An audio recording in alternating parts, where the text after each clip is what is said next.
Nina here again.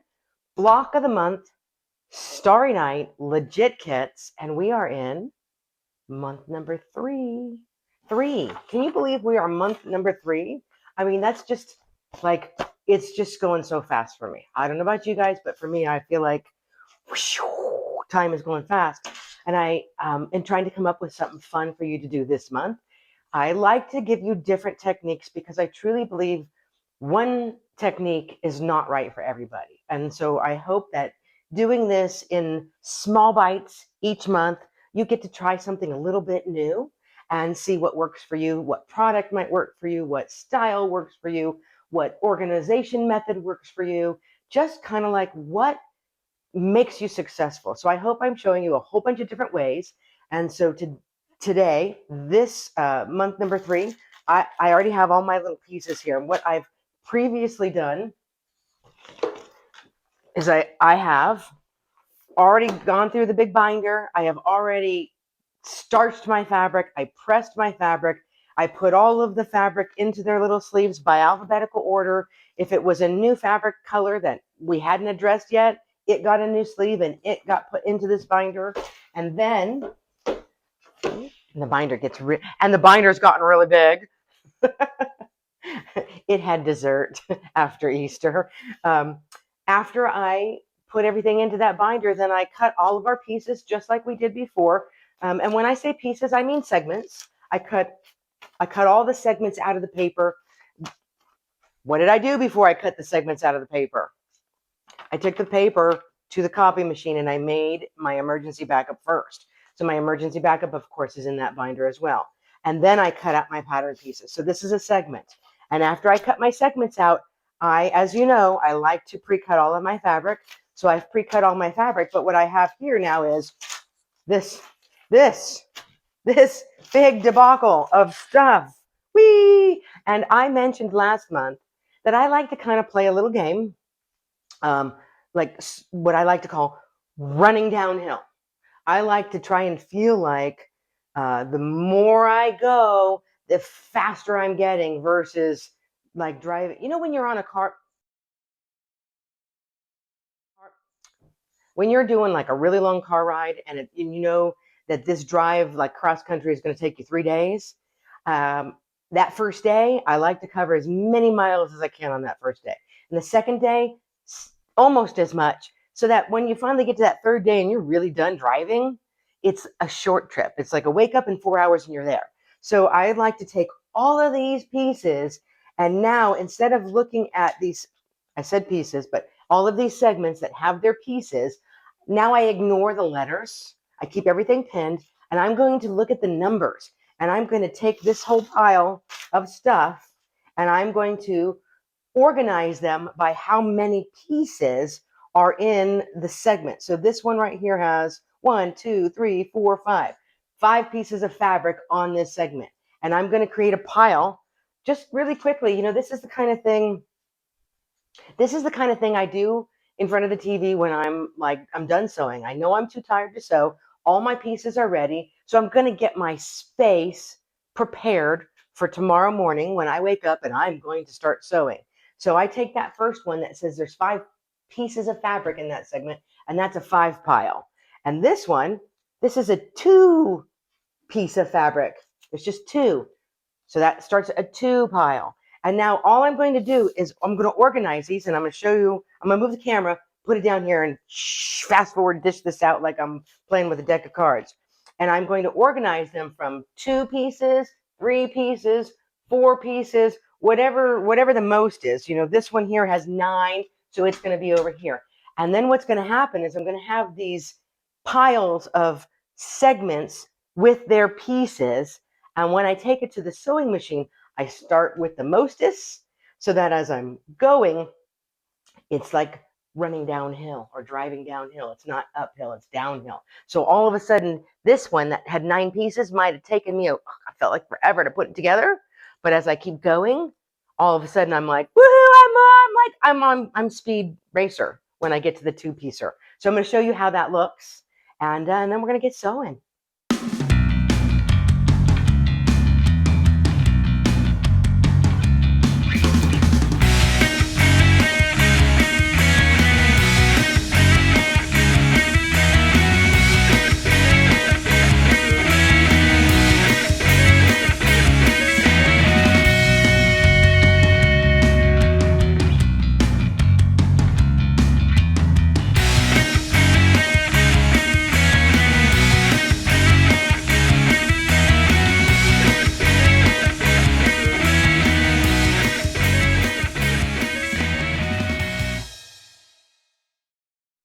So that literally took me 2.5 minutes. I know I put it on fast forward for you guys and went boom, boom, boom, boom, boom, and shuffled them out like a deck of cards. And you don't have to be perfect.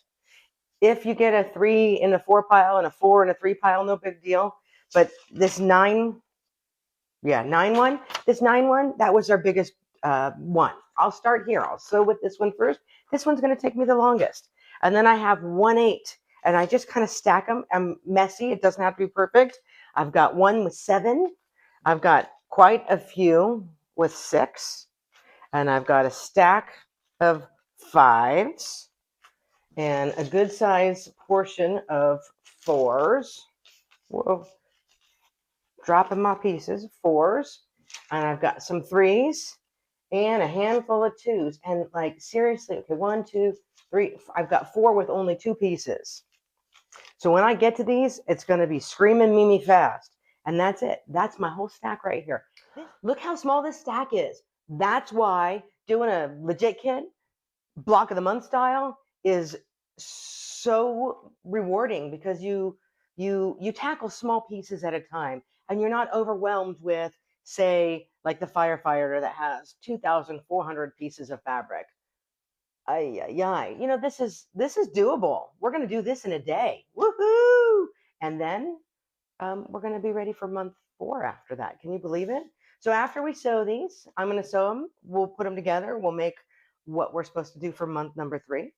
And then I have some really cool, fun things to talk about. Foundation paper piecing, really, it can feel like wizardry, like crazy.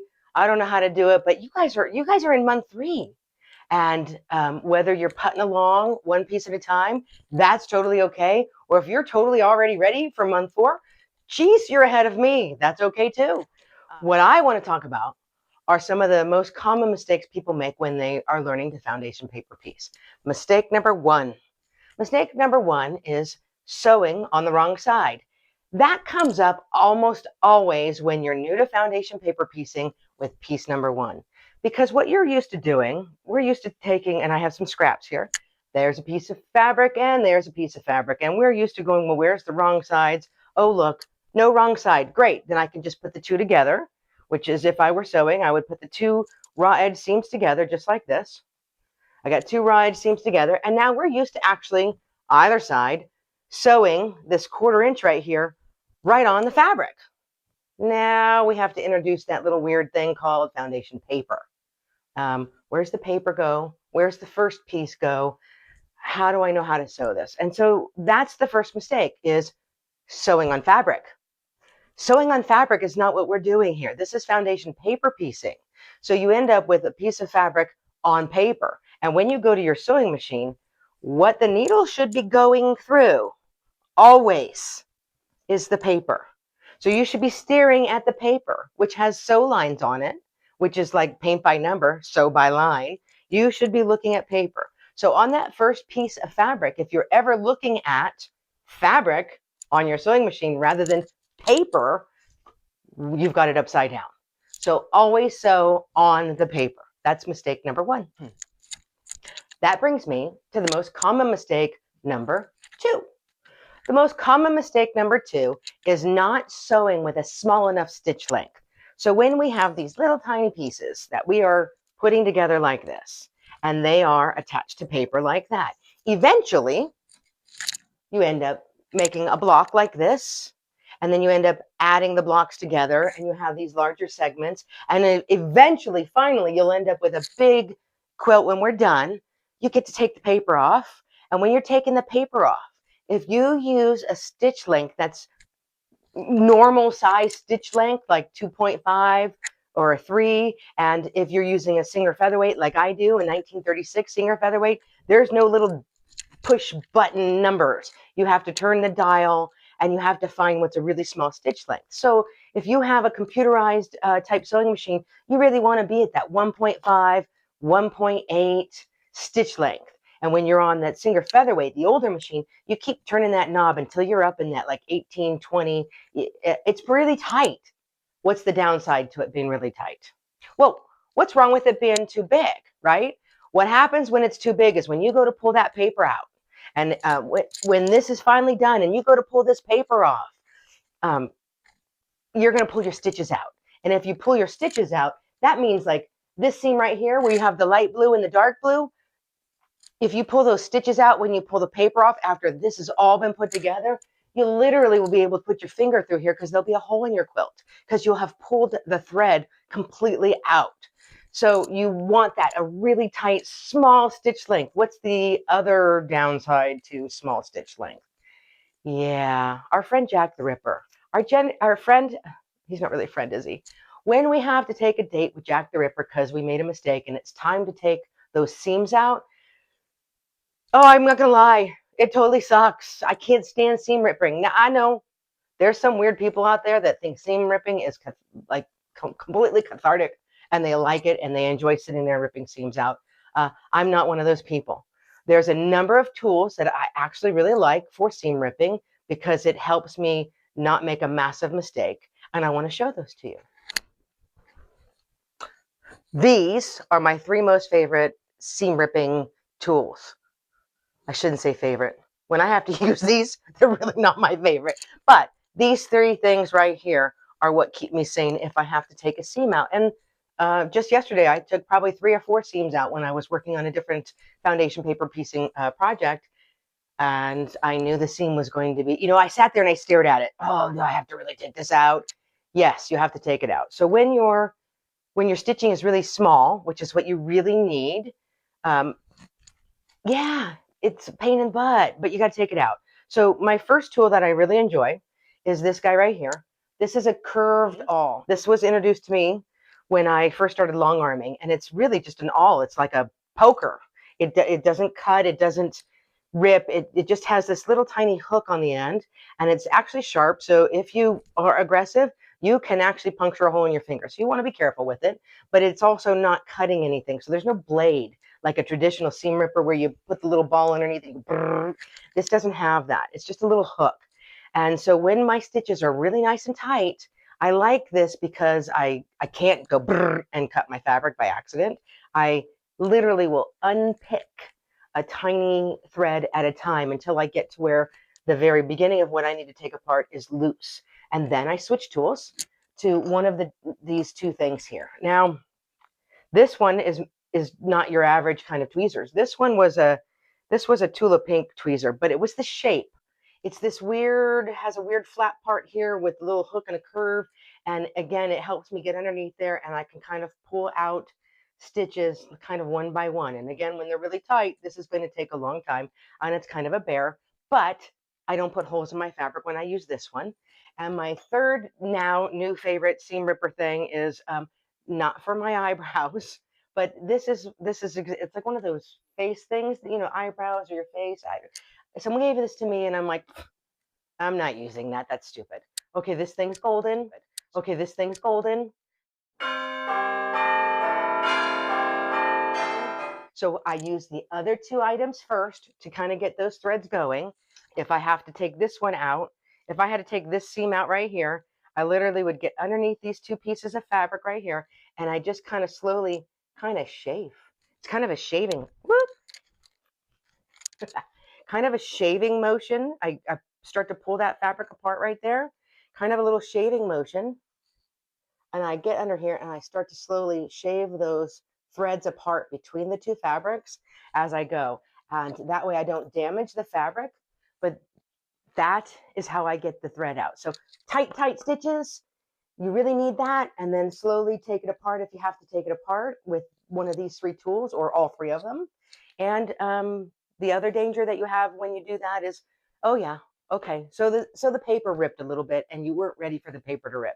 You guys remember my other favorite tool? It comes on a roll, lots of printed pretty colors. Washi tape is my best friend. Washi tape's the other tool when it all comes to those stitches. But again, foundation paper piecing, you must have small stitches. Foundation paper piecing problem or most common mistake number 3, cutting your pieces too small. If you're like me and you cut all of your fabric ahead of time and now you've got a tote bag that has everything ready and organized, and now you're going to go to a retreat or to a friend's house or to a sewing night, and you're going to just sit down with your little travel sewing machine and you just plan to sew, and you come to find out that you have cut one of these stupid pieces too small. There's no going back. You cannot grow fabric. You can't.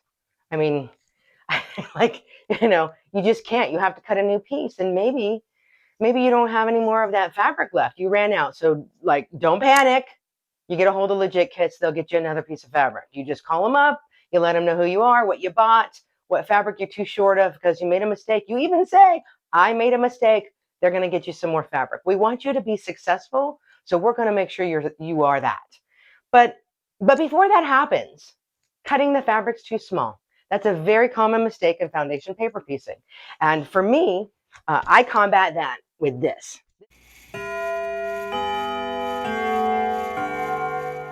This is my golden ticket. This is a light board. This one's the premium light board from Caterpillar. I love Caterpillar products. So you can see this one is absolutely very well loved. And this is the mat that I put on top of it. This is my cutting mat, and this is the light board itself.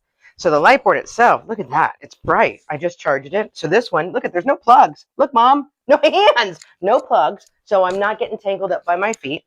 And it has different levels of brightness.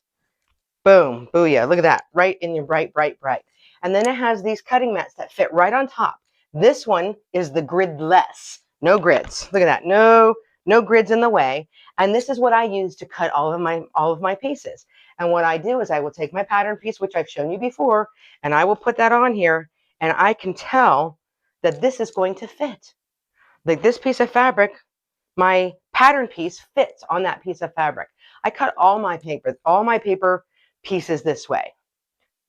I cut all my fabric for my foundation paper pieces this way. This board, I started with this mat 2 or 3 quilts ago, and I just finished cutting all of the fabric just a few days ago for a new quilt that's coming that has 1,138 pieces of fabric. And I used this mat when I cut all that fabric. This exact mat right here, not one like it, this exact one, and it's still going strong. This is my most favorite way because I can see my fabric with the paper. I can see underneath it. I can see that it's not too small. But the problem is, if you cut fabric too small, there's no fixing too small. So the reason why foundation paper piecing problem number 3, most common, cutting the fabric too small, is such a problem, and it's a real sucky problem, is you can't grow fabric. You can't fix it. You have to cut another piece of fabric. And so that just really kind of bites. So the other thing you want to make sure you do when you cut the fabric is kind of the flip test. So this on this particular little segment has 3 pieces, and I've already sewn it, but before I sewed this onto here, I held it where the seam needed to be and I flipped it, and I'm like, look at that. Can you see the paper? Can you see the paper outside the fabric? You cannot, which means I overcut the fabric purposefully so that it would be big enough for the piece that I was sewing it onto. It's just a habit of ours. I think it's human nature. We want to save as much fabric as possible, and we don't want waste. And we tend to try and crimp and save and cut around the corners, and this is not the time to do that. You need a nice, generous cut. More than a 1/4 inch? Not more than a 1/2 inch all the way around. Somewhere in that middle. But when you cut your pieces at a 1/4 inch exactly, you have no playroom. You have to be a machine, a robot, to make it perfect. I want your pieces to be like a 1/2 inch all the way around when you cut them out like this, because now you know it's going to fit and you're not running out of fabric. Foundation paper piecing problem number 4.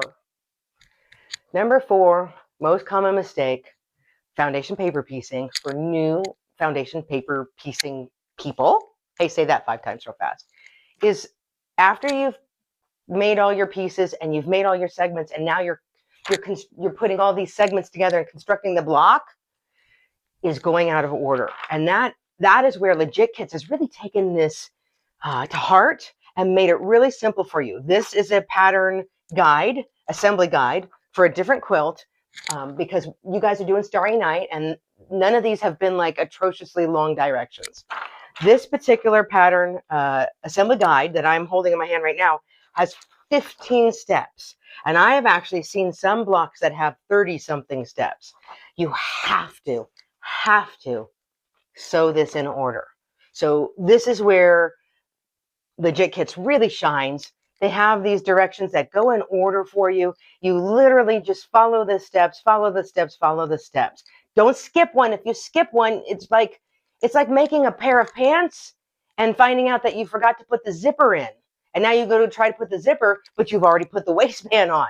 Like, you can't make that work. You have to go in the order. So follow the guide. Don't fall prey to foundation paper piecing problem number 4. Follow the assembly guide. Starts with number 1 right there. They make it really simple, and don't go out of order. Stay in line. Foundation paper piecing, most common mistake, number 5. The 5th most common mistake for beginning foundation paper piecing people is taking the paper out too soon. Truth be told, I did that on my first one. I was like, this paper stuff is going to be messy, and I'm kind of compulsive. I don't dig paper messes. Like, I have made 20 something quilts now from Legit Kits at least. And I've learned to embrace the chaos of the paper. If you take the paper off too soon, you have a couple of problems. For me, the very first quilt that I did, I took the paper completely off the block after I finished each block. And then I had to put the blocks together without the help of all those seam guides and sewing intersections that you can see. All of these little points are guides. When I go to sew this to the next piece that's going to be down here, all of these points are going to be really, really important. It's like a guide. It's a map, and it helps me connect intersecting colors that I don't want I don't want them not to connect, where you have to ride a horse 3 miles away and look at it real fast, and then no one will notice that. Yeah, I notice that. I notice that if I'm across a room, because I will zero in right on that seam that doesn't match up right. So I have learned, you leave that paper on. You don't take that paper off. You leave it on until you're ready. That being said, looking at the back of this one, this is the back of month 3 that you guys are on. And I have left the paper on when I connected a 4 to a 3. I haven't taken the paper off yet. And I need this seam right here when we go to the next month, right? I need to line this up with what's going to be right here. Some of these internal paper pieces I can probably start to take off right now. But when you take the paper off, you lose that stabilizer. The paper kind of acts as a stabilizer. And if you are the kind of person who sews and you're trying to make things line up, or you hang on to the fabric, some people will hold on to the fabric. You need to remember, the feed dogs on your machine move the fabric. You simply steer left and right. But some people hold on, and some people you're like shoving through. And when you do that, you've lost the stabilizer, and your fabric will shift or stretch. And when it does that, your seams might not line up nice and pretty. So I leave the paper on. Don't take it off too early. That's the foundation paper piece.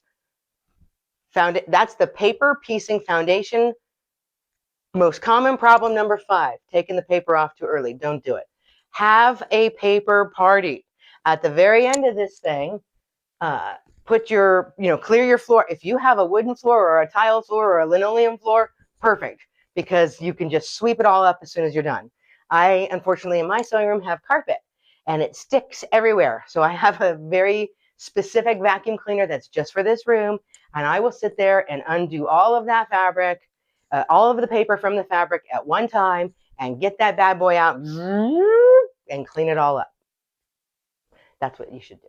Starry Night, block of the month 3, foundation paper piecing mistake. Most common mistake, number 6. Number 6. This is the most common 6 mistakes, and this is the last one for this particular month that I want to talk about, and it has to do with pressing. And guilty as charged. I found one yesterday, so I was making a quilt, and I found that I had made a mistake in my pressing, and it happens. So what did I have to do? I have to resort back to Jack the Ripper, the seam ripper, And I had to take that seam out because it really will make a difference. So in this particular, it's like it's a really sneaky problem. It really is, because you think that you've just pressed, because you are not ironing. There's none of this push pull with your iron.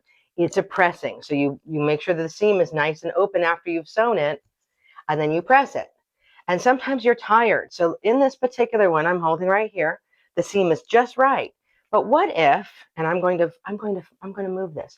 What if there, ever so slightly, and I had pressed, what if I had pressed that right there? Watch what happens when I grab this fabric and I actually open it all the way. Oh, it's only maybe maybe, look at that, 1/8 of an inch, maybe a little more than 1/8 of an inch. Do you see that? But what happens over here when you look at this, if this intersection right here is not where it shows that black line right there meeting the seam right there, that point, when I go to sew this piece to another piece, doesn't matter what you do, they are not going to line up, because if I press this open and left 1/8 of an inch in that seam, I'm not going to be able to match it up to the next one because it's crooked. It has to be opened all the way. Now, I don't want you to take it and stretch it like that. No stretching. We don't want to see all the stitches either. But you can't fold that and then sew the next one. And once you've sewn the next one, you're not getting that out. It's like a pocket now. So the pressing will sneak up on you. So you do want to get a good press, and you want to make sure it's an open all the way. Not stretching, but not covering. So it's a sneaky problem that comes up when you're foundation paper piecing, and it happens to the best of us. So you do the best that you can do, but make sure you get your seams open and press them nice and flat. Here's my little buddy, our little buddy, Vincent. He's so excited because we're halfway. We have met the halfway, and next month is month number 4. Can you believe we're already on month number 4? We've got 1, 2, 3. Month number 4 is coming. It's going to be right here, and then we're just going to be galloping on downhill, because look at that. You've done that? You did this. You did this. I mean, look at paint, paint, paint, paint. Wow, he's hilarious. You guys, we're going to move on to month number 4. I'm so excited that you have stayed with me these few months, and we're moving on to month number 4. And I'm going to share with you some more tricks and some more tips as we go along. And you guys are just getting better and better at this thing we call foundation paper piecing. So we'll see you next month.